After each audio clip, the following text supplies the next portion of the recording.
Hey guys, Darren here. Welcome to Mayhem Country Living. Yes, you can see from the reflections that we are down in the basement in our little grow area. Going to show you the hydroponics, what we're getting ready to do with it, because we're about to pull it out, and what's left in it we're going to feed to the chickens. Then we're going to use the nutrient, what is left, and the garden upstairs. And then we're going to look at some of the plants that we have started and just kind of go over everything. I will have to spin you around though, so more to come.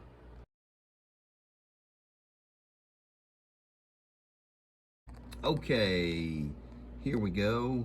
This is our the only hydroponics that I have going at the moment, and it has been doing pretty well. I have started thinning it out.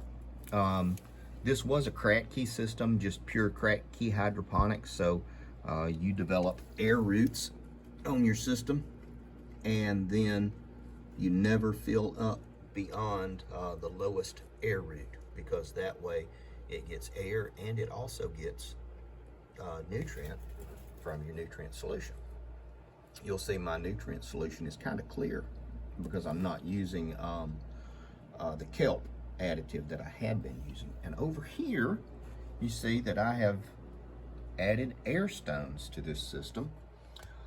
I really like the air stones, and they grow amazingly well with the addition of the air stones. You don't have to do it if you're just doing pure Kratky. This guy is one of our arugulas, and he's actually going to go to the chickens just a minute, and you can see fantastic root system. And if you look a little bit closer, you see the air roots. And that, yes, this whole table is nasty. That's one reason we're cleaning it.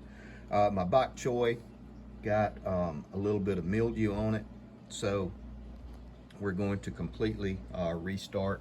This was, I can't remember what it was. I had it labeled, but it did really good. And you'll notice that it has grown and grown and grown, and it's actually about ready to go to seed. It almost looks like a mullein, which is, some people call it Aaron's staff, but it is not. So it was a good experiment. First time I ever grew bok choy. And the funky thing about the bok choy was it tasted horrible. I don't know if it was a problem with my nutrient or what, but everything grew really good, and I could eat it, and I could ferment it, and but we're just gonna start over, clean everything out. I am using Southern Ag. While it is not exactly hydroponic solution, it's a water-soluble fertilizer, and you can use it. You just have to bear in mind that you are making it a richer solution, and probably don't have to add your Epsom salt, really. I'm using it for lettuces. Now, if you're using tomatoes, peppers, cucumbers, you would use a little bit of a different mixture. But this is what I'm using for every gallon. These are 10 or 11 gallon tanks. For every gallon of water, I'm using 2 teaspoons per gallon. And that's it. Mix it up. I had been using GS Plant Foods Organic Liquid Kelp. This is really good stuff. It lasts a very long time. This is going on about 18 months or almost 2 years. $35, or it was. Open it up outside because it smells like dead fish and kelp, which is a horrible, horrible smell. So we're about to clean this all up, and that might be in another video, but you can see, I mean, the arugula, the lettuces enjoyed what we grew, and this is, the lettuces all tasted wonderful, but the bok choy had a funky aftertaste. So I don't know. Now, here is my seed tray that I have started. This is 1 week old. Now let's get a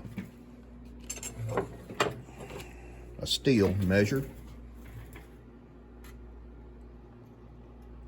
My light is 1 inch off of the soil. And you could actually lay it on top of it until it starts to sprout. I have crookneck squash, spaghetti squash, acorn squash, and Roma tomatoes starting in this. These are my winter squashes. I've already got butternuts planted outside. I wanted more of these because they've done really well. These have all been in the tray for 5 days. I'm not using a seed mat to warm it because everything else is warmed up, so ambient temperature down here is going to be high 60s, low 70s down here in the basement. So that is how I'm doing all of my seeds now that the weather is warmer. If not, we would have just added one of the seed mats to it. And it's probably a good practice to use it all the time, but I don't. Here's a sad thing that happened. My basil is about 3 feet tall outside, and it rained so hard it broke it.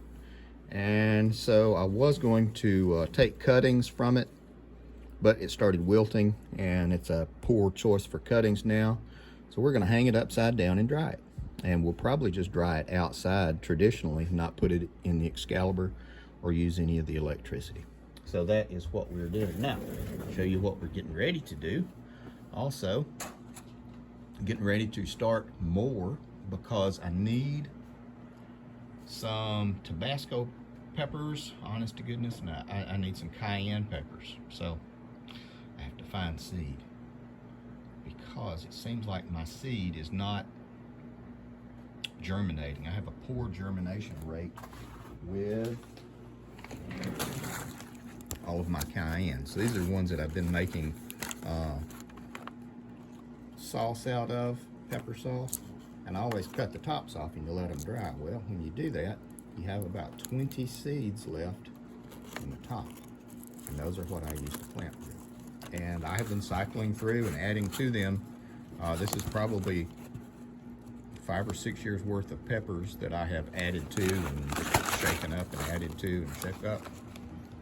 But the germination rate's getting pretty poor, so I'm gonna get some fresh stuff put in there. That's what we're working on right now. I am gonna go ahead and start some tomatoes indoors and grow them indoors, because that way, by the time they start producing, we will be close to the end of summer, and I probably will start them in dirt, but they will just be down here in the grow area.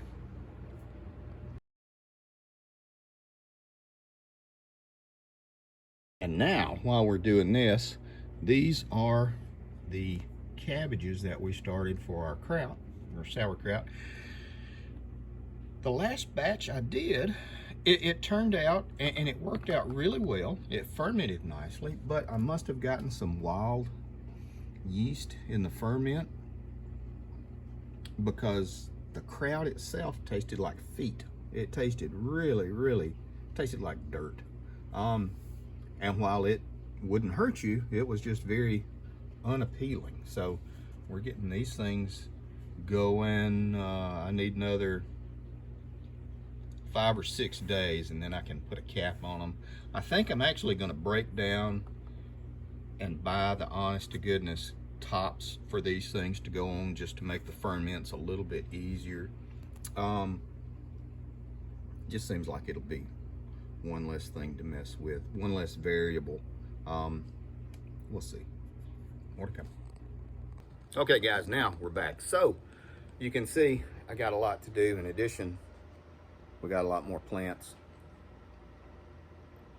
we're going to put out in the garden, and I'm going to start taking a lot more cuttings to go into here, just to get ready for a little bit more stuff. One reason I was doing the bok choy here so I could ferment it was because Rocco, in the previous video, he had sent me bok choy ferment spice, and I was going to try that. I may end up breaking down and buying some from the farmer's market, ferment it with that traditional Korean spice in it, because that is supposed to be really, really good. Anyway, to wrap it up, I have to go get a freaking haircut. Take care of you people, guys.